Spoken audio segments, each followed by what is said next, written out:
Yes, ladies and gentlemen, we are back, and this time we are reclaiming lost learning due to COVID 19. The road ahead, the panel discussion is up for all of you. I would request all of you to also join our online conversation on Twitter using our hashtag BWTEP2020. We'd love to hear from you if you have any questions for our panelists as well. Request you to kindly put it in the comment box or the chat box on whichever platform that you're watching us on. Moving forward for this panel discussion, I would like to bring on the screen our panelists, Ryan Pinto, CEO, RAN International Group of Institutes; Sandy Huda, co-founder, Vega Schools; Director, Lakshmi Singhana Academy; Rupa Chakravarti, Director, Saraswati Girls School; Dr. Vidhukesh Vimal, Headmaster, the Assam Valley School. And to chair this session, we have with Similarly, on a very similar note, Ms. Chakravarti, I think your school has been positioned as a multiple intelligence learning center. In fact, it almost is positioned as the only multiple intelligence learning center in this world. And we all know how important addressing multiple intelligence is. Again, the same question. I mean, how did you pull this off?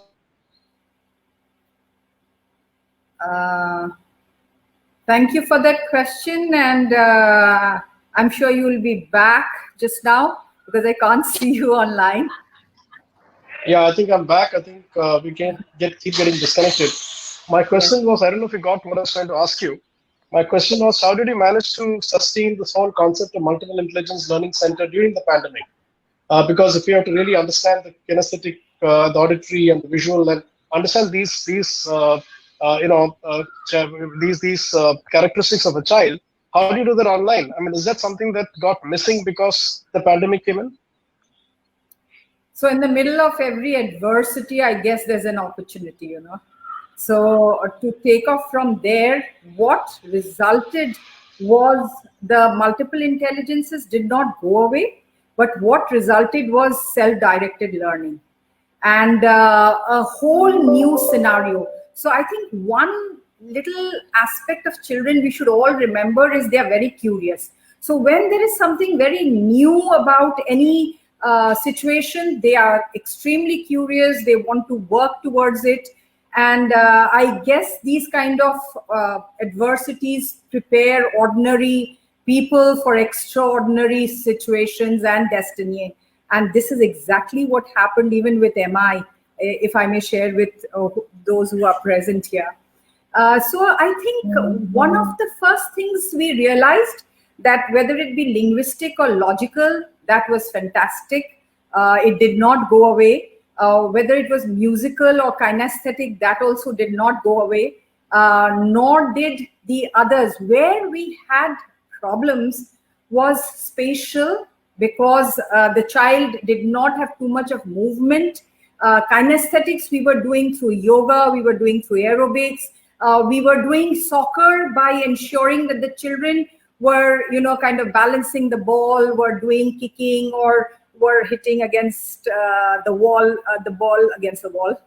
So there were a lot of these things which were happening, you know, and they were all aimed towards self-directed learning. But what we felt, two things which did not happen. One was interpersonal skills. So there was social isolation, which I think was talked about by Madam Kak also.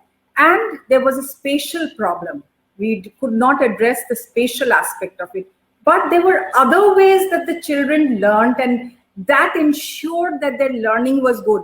You know, one of the problems we felt were infodemic. More than the pandemic, the kind of information that they were being, you know, bombarded with created some problems with where do I filter this? We know about algorithms when we do data science. But for a little child to understand how to take information and how to filter was another problem we face. So I think children are extremely adaptive, and this pandemic proved that you cannot put down children. They are the ones who actually lead the way. They adapt. Resilience, like Sandy just spoke about it, is extremely high in children. It's we who have to adapt because we have mind blocks, but children adapt extremely fast, And I think they found ways of developing the interpersonal skills. But I think social isolation or interpersonal skills was one thing I felt we wish we can enhance it a little more, and spatial skills. Ladies and gentlemen, with that, we are going to announce the winner, or rather the school of the year. Let's find out which school is the school of the year. Let's take a look.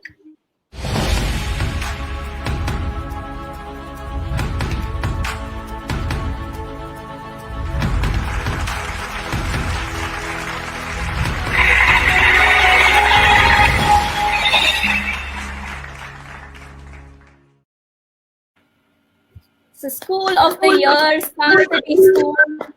Many congratulations. We'd love to hear a few words from you.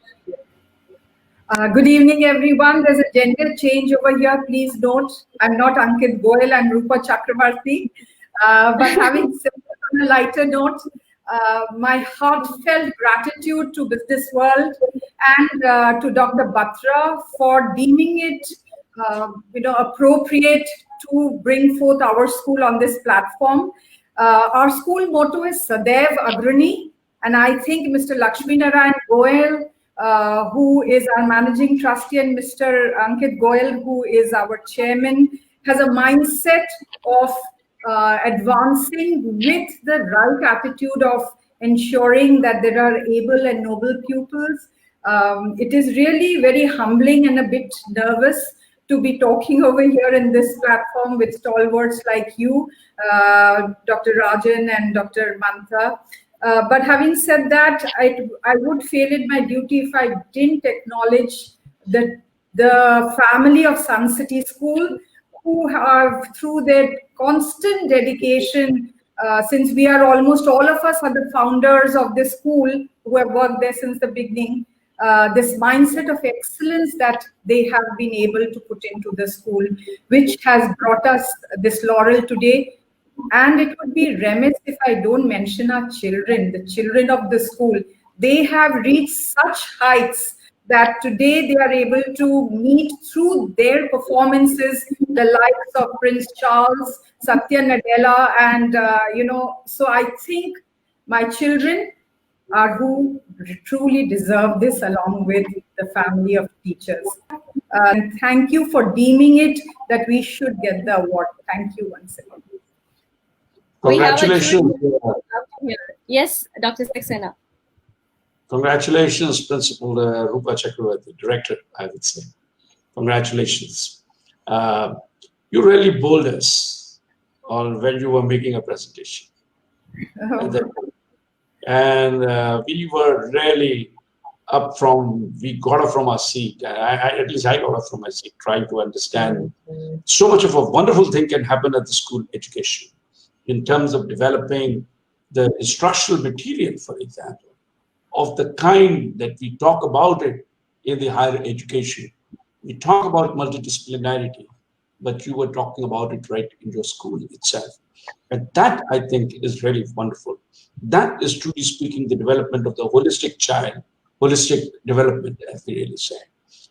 And it was this kind of a perspective that you really left behind on the holistic development that kept on resonating in my mind and in the jury's mind.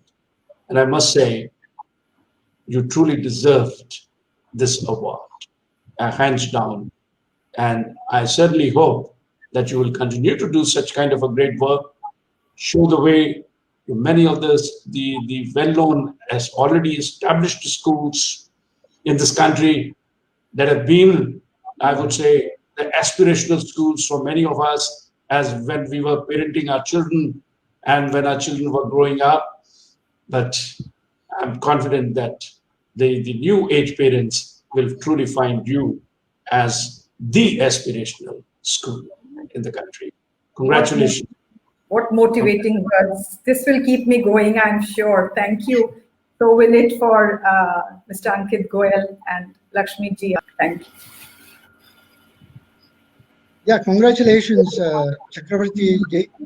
The kind of innovations you've been implementing within a school are really worth noting and worth emulating maybe by the other schools. So probably it's also a good idea if you could come out with some kind of best practices kind of document which would help the rest of the people. I hope you will continue to do the good work. You are proud of your alumni, and you should be. And congratulations once again. Thank you. Thank you. Thank you. Very, very motivating. Thank you.